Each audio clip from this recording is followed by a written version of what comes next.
మీరే భవిష్యత్తులో ఈ రాష్ట్రాన్ని దేశాన్ని రక్షించాలి. మీడియా మాత్రమే అది రక్షించగలదని నమ్మకం. ఎందుకంటే రాజకీయ పార్టీల మీద నమ్మకం పూర్తిగా సడలిపోతుంది, పోయింది కూడా. ఎందుకంటే నేను చాలా కాలం నుంచి, అంటే 1964లో ఒక పాట, శ్రీశ్రీ గారు రచించిన పాట, ఉందిలే మంచి కాలం ముందు ముందున, అంటే నిజంగా ఏదో మంచి కాలం వస్తుంది, మన భవిష్యత్తు అంతా బాగుంటుంది అని అనుకున్న కుర్రోళ్ళలో నేను కూడా ఒకటిని. దాని గురించి నా శక్తివంతం లేకుండా నేను ప్రయత్నం చేశాను.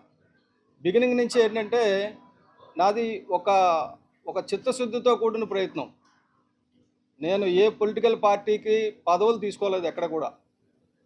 విశాఖపట్నంలో కూడా గెలిచేటప్పుడు నేను పోటీ చేయలేదు. రాష్ట్ర విభజన తర్వాత కాంగ్రెస్లో పోటీ చేశాను, ఒక 53,000 ఓట్లు వచ్చినాయి. అది వేరు.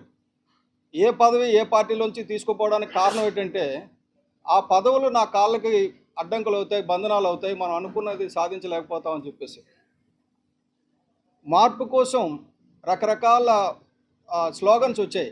ఇందిరాగాంధీ గారు గరీబీ హటావో అంటే, లాల్ బహదూర్ శాస్త్రి గారు జై జవాన్ జై కిసాన్ అంటే, ఎన్టీఆర్ గారేమో సమాజమే దేవాలయం ప్రజలే దేవుళ్ళు అంటే, అలాగే తర్వాత వచ్చిన చిరంజీవి గారు మన రాజ్యం స్వరాజ్యం ప్రజారాజ్యం అని ఆయన.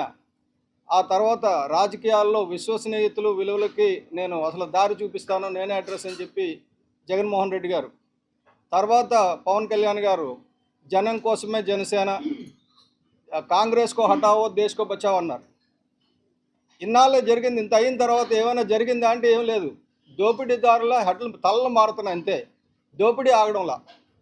ఇది ఇప్పుడు ఎలాగైపోయిందంటే రాజకీయ పార్టీలు, మా పార్టీ వాడు చేస్తే తప్పు కాదు, మీ పార్టీ వాడు చేస్తే తప్పు.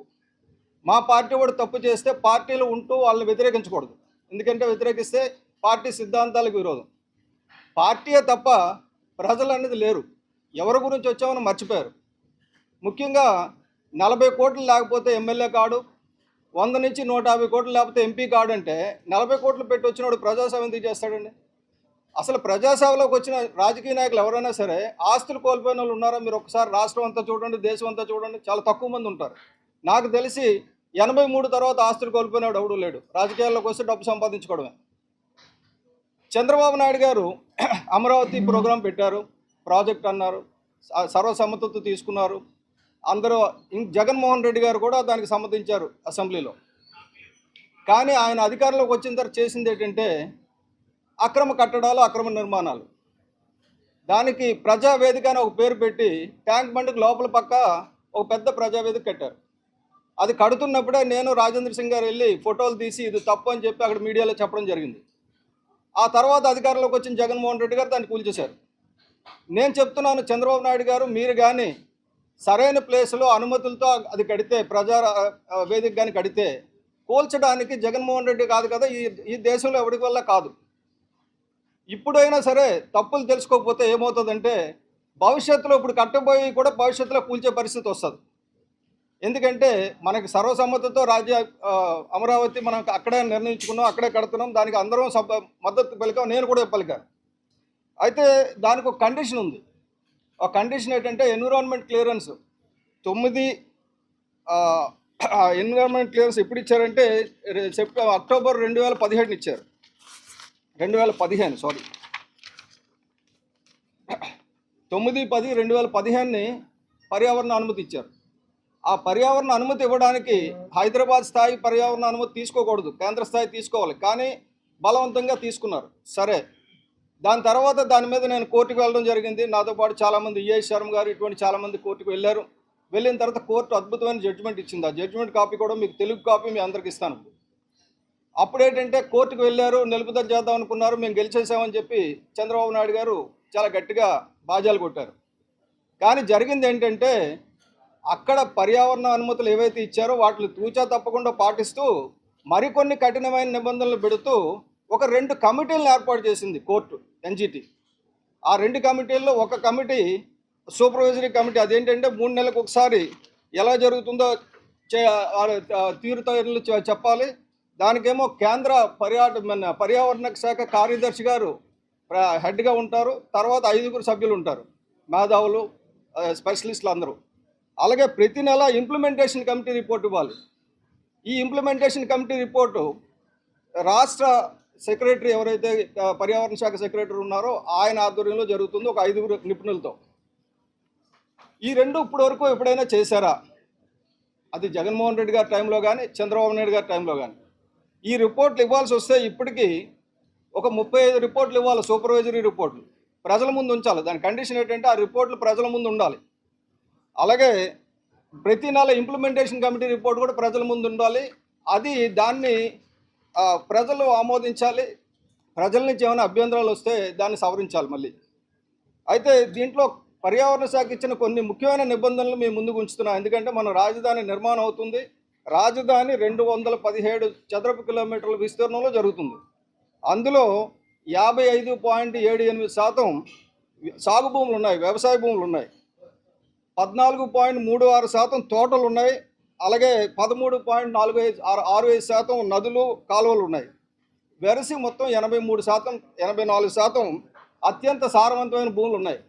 అటువంటి ప్రాంతాన్ని రాజధాని కింద ఎంచుకోవడం కరెక్టా తప్ప అన్నది ఇప్పుడు కరెక్ట్ కాదు. ఎందుకంటే అది ఆల్రెడీ నిర్ణయం అయిపోయింది, రాజధాని నిర్మాణం జరుగుతుంది. కాబట్టి మనం చేయాల్సింది ఏంటంటే ఆ నిర్మాణం చట్టబద్ధంగా జరుగుతుందా లేదా. చట్టబద్ధంగా జరగకపోతే మళ్ళీ వచ్చే వాళ్ళ నిర్మాణాన్ని కూల్చే అవకాశం ఉంటుంది. అలాంటి కూల్చే అవకాశం ఇవ్వద్దని సవనీయంగా రాష్ట్ర ప్రజల తరపున చంద్రబాబు నాయుడు గారికి మనవి చేస్తూ కొన్ని మీ ద్వారా ప్రజలకు కూడా తెలియజేస్తున్నా. మొట్టమొదటి ఏంటంటే బేస్ లైన్ మ్యాపింగ్ అని చెప్పి ఆ అమరావతి ఏరియాలో ఉన్న 25 గ్రామాల్లో ఉన్న 217 చదరపు కిలోమీటర్లు ఉన్న వాగులు, వంకలు, చెరువులు, కాలువల్ని సర్వే నెంబర్లతో సహా, ఏరియాతో సహా మ్యాప్ చేసి వాటిని టచ్ చేయొద్దు. మొట్టమొదటి కండిషన్ ఎకాలజీలో. తర్వాత ఇంకోటి ఏంటంటే బ్లూ గ్రీన్ ఇన్ఫ్రాస్ట్రక్చర్ అని చెప్పి నదికి సమాంతరంగా 2 నుంచి 3 కిలోమీటర్ల వరకు ఏ రకమైన డెవలప్మెంట్స్ చేయకూడదు. 2 నుంచి 3 కిలోమీటర్లు నది నుంచి. నది అంటే ఎక్కడ వస్తుందండి? High flood line. ఆ బండ్ కాదు, బండ్ దాటి వస్తుంది. అక్కడి నుంచి 3 కిలోమీటర్ల వరకు ఏం కట్టకూడదు, అంటే జరీబు భూములు టచ్ చేయకూడదు. అలాగే పట్టణ వ్యవసాయాన్ని ప్రమోట్ చేయాలి. పర్యావరణ సమతుల్యత కాపాడడానికి రాజధానిలో పెద్ద ఎత్తున అర్బన్ అగ్రికల్చర్ను ప్రోత్సహించాలి. సారవంతమైన బహుళ పంటల భూములను కాపాడడం ద్వారా ఆ ప్రాంతాన్ని ఒక జీవకళ ఉన్న నగరంగా అభివృద్ధి చేయాలి. నేను చెప్తున్నది కాదండి, చంద్రబాబు నాయుడు గారు, ఈసీ చెప్తున్నది. అంటే చాలామంది ఇప్పుడు ఏమంటే టీడీపీ వాళ్ళకి ఎలా ఉంటుందంటే ఈయన ఏదో వైసీపీ ఏజెంట్ ఇప్పుడు వచ్చి మాట్లాడుతున్నాడు. నేను ఇప్పుడు మాట్లాడాల, కడుతున్నప్పుడు మాట్లాడా. కాబట్టి వైసీపీ నాయకులకి ఏంటంటే వాళ్ళ అధికారంలోకి వచ్చిన తర్వాత ఏమీ చేయలేదు కాదు, చెడగొట్టారు.